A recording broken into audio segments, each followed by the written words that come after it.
Hi everyone, it's Tiny Tom Logan back with another video for you, and today we're going to be taking a look at NZXT's latest ITX case, the H200i.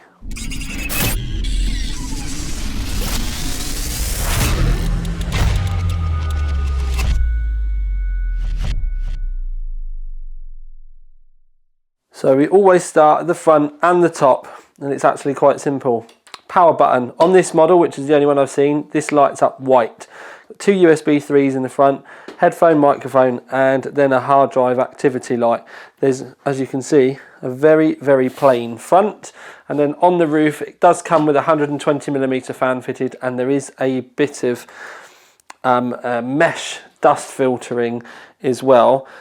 And it's on the inside, it's just like the thin plasticky stuff. But if you're going to run it as an exhaust, as it comes fitted, and as I would probably suggest that you do, I'd probably remove it just for slightly better airflow. Okay then, side on, get the first glimpse really of the colour. You can get these in different colours and different models, and the red on the outside will match the red on the inside, or depending on the other models that you get, white. I think they do a blue one as well. Tempered glass side window. You can see it's got a very plain front. We're going to go straight round to kind of the back section, and that's just because I actually want to show you that the door is kind of unique in that the door is all folded around the outside, and you've only got these three little latches on the front, and you can see that's on the front panel. So when you drop that in, it actually acts like a hinge. And then that goes in and clips, but then the outside wraps around and you screw it in place. And it works really well, like really well. So in the back you see the hub. This is your fan and your LED hub. It's got a USB out that needs to go into the board. One of the things I would say is ITX boards aren't exactly renowned for having loads of USBs. Normally you're lucky if you get a single USB 2 internal. So you're either going to need to get yourself a USB 3 splitter, but then you're going to need one for the front panel, or you can get something like NZXT make, and you can get USB hubs, and we had to use one just for the build, just so that we could plug the front panel in. Sorry, not the front panel, just so we can plug this in and the AIO in. So that's something you're going to have to keep in mind if you're going to have a lot of USB connections. So this, an AIO, maybe a power supply as well, we could have done with this. You will need a hub adapter. NZXT do sell them, but it's, you know, it's still something that you need to think about. It's going to cost you another £20, $30, whatever it works out at. So two solid state drive mounts around the back, and then around the outside what you can see is we do have the basically it's like cable guiding, and I really like it. So it goes all up and around the outside. There's also another bit over here that you can see which helps funnel the 24-pin cable up and around, and I really like that because it does help a lot with keeping things tidy. The only thing I would have said was, considering they went that far, they probably could have done a little bit more about the front panel cables, considering they knew where they were going to be putting them because they designed it. There is enough room to be able to get the cables all out and around as well. Behind the motherboard tray you've got a good 15 to 20mm of room. As you can see, we can clip it all in nice and easily. In front of the power supply, you've obviously got a good area there that you can stash stuff in. If you're using a power supply and cable extensions, I would probably say sack the cable extensions off and just get yourself a dedicated set of replacement cables if you want the individual braided look. Because I wouldn't personally say that there's enough room to be able to get all of your extension stuff in and around this. If you think about the case, it's quite a small footprint. You have to make some sacrifices somewhere. And when it comes to cable extensions, I think they should be exactly that, extensions, when your original cables aren't long enough. I don't particularly like all the added mess. A personal thing, but anyway, passing it on. Excuse me. Round the back, you've got 120mm fan in the back. All looks rather nice. You can move it up and down a bit as well. You've only got two slots because obviously it's an ITX case. Power supply in the bottom, you can mount it either way, but there is a dust filter in the bottom when I can get my hands on it. Helps if you don't lift the case up via the dust filter. Yeah, okay, this is going really well, Tom. Ha-ha!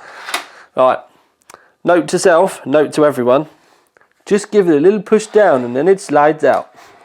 Oh yeah. Right, Quagmire. Oh yeah. Doorbell's going to ring. Round to the business side of the case. You've got the 4 thumb screws to take the window off. It's a kind of standard fitment really. They're just in from the outside of the case. There are little rubber grommets underneath as well. Can mean that you have to give it a bit of a wiggle to get the window out though, because the window is slightly recessed. There we go. So the window isn't like the easiest to get off. It's easier to come in from the front and grab it, but you can see it's got ever so slight tint, but you've got the black border around the outside to cover up the sort of like the parts of the case where it's going to sit and latch. 2.5-inch hard drive mount here. Cables are hidden around this side. Obviously this is great if you want to put a big solid state drive on display. May also be worth thinking about if you're if it's just going to be a storage drive, because a lot of us might have moved on to M.2s and stuff. It might give you an idea on maybe you want to get a solid state drive that's going to match your theme a little bit more, you know, colour wise, because obviously when you put it very much on display like this, you have got those choices to make. And it can make things a little bit harder. Now there is a grommet hole here for you to be able to feed a power supply cable up for your GPU. And that's right on the end of the motherboard line. That would only really work if you had a tiny ITX GPU. This can take slightly longer ones though. So the one that we've got, you could go in here. Now we've got an AIO in the front, which I will get to in a sec. So if you have an AIO in the front, you can go up to 280mm with your graphics card. We've got a standard OEM RX 56 in there, and that's about 260, I think 265. If you didn't have the AIO in the front, you could go up to 310mm in length. So it's going to depend on the cooling that you have in the front. This big block here is an AIO. Now that's a 280mm AIO and it does fit, but what you have to do is have the fans on this side so that it spaces the AIO out just a bit. And I can kind of like just quickly zoom you in and show you so that you can see why. Now you can see that you've got the recess here. Now if we tried to bolt the AIO straight in, it wouldn't fit, so you have to put the fans on the other side. If you use a 240mm AIO, you can mount the fans either side and it won't matter. Also, if you think about it, if you wanted to go push-pull with your CPU, you just have to sacrifice some GPU length. So it's a case of finding that bit of balance. Also, when it comes to the AIO, what I can show you, if we pull the front off, and it does literally just pull off, you can see it's just off there. The metal, the red, stays on. I'll just zoom this out a little bit just so you can get a better view. The metal, the red, that stays on. Now, dust filter, nice and simple, few plastic clips. That comes straight off. Now this is where the AIO gets bolted to. Now there are 4 screws here, and then you can actually take the AIO out this way, and that's why the fans are slightly sat on the other side. But you can see that we've got mounts here that you can put a 240mm rad in there, separate 120s, do you know what I mean? So you've got quite a lot of options, but as long as you put the fans on this side, the 280 fits. If you want to put a 240 in, you can actually bolt the 240 into the front and have the fans on the other side if you wanted to have the lighting or the RGB or whatever more visible on the inside of the case. So a couple of little things that you have to pick up on there. When you look up into the top of the roof, you can see that the 120mm fan doesn't come into contact with the top of the board at all. It's very close though, but you can get big memory in depending on the AIO that you're using.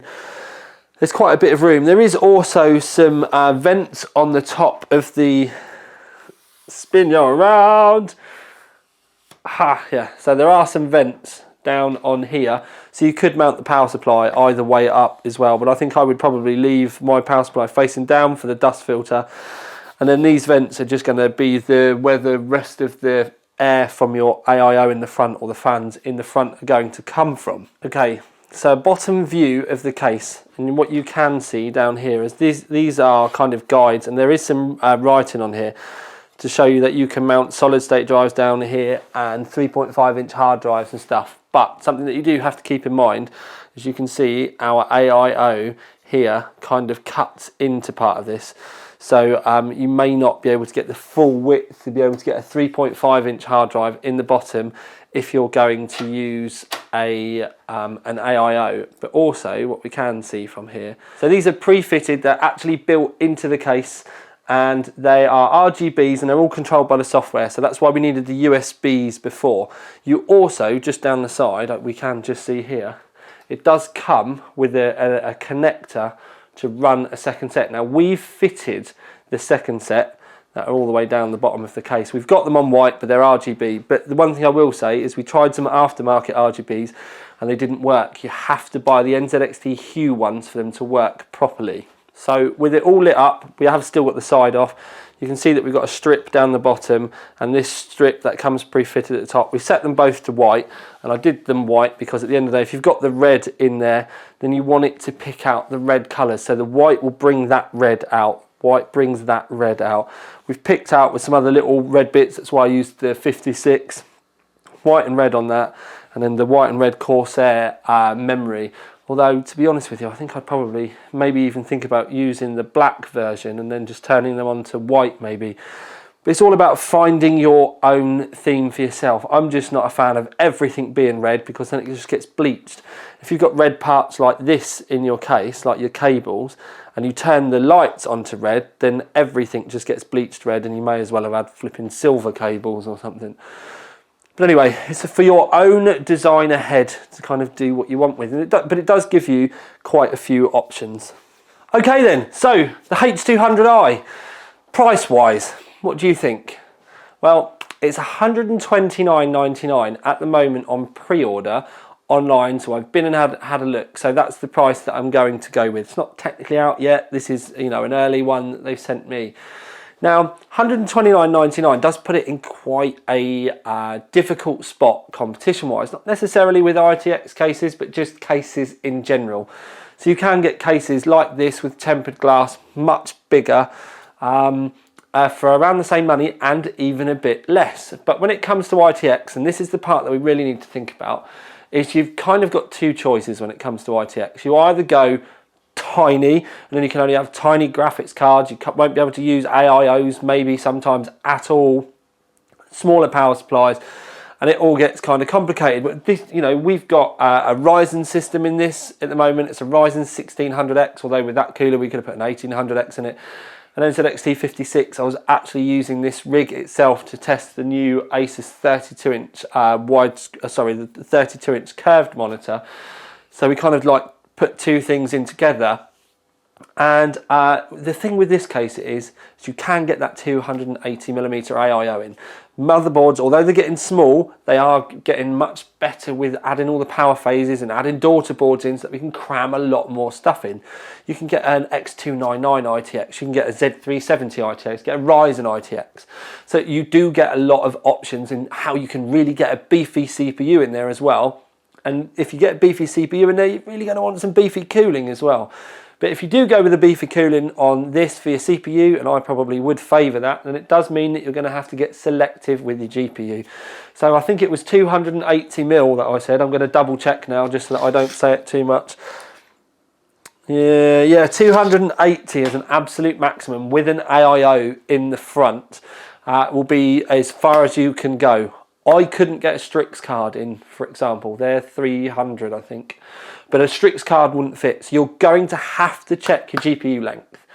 But if you can find a GPU that you like, fits with your theme, fits with your favoured brand and all of that sort of stuff, then you'll be on to a winner. So just do your research with your GPU once you know what AIO that you want. And that's really going to be your only limitation. So it's not cheap, but at the same time, I think they've done a really good job with the layout. I love the design, the little bits around the back. The fact that the AIO can come out the front as well, although you'd never have got it in the side. They've done a really good job. And that is why I'm going to give it the OC3D Approved Award.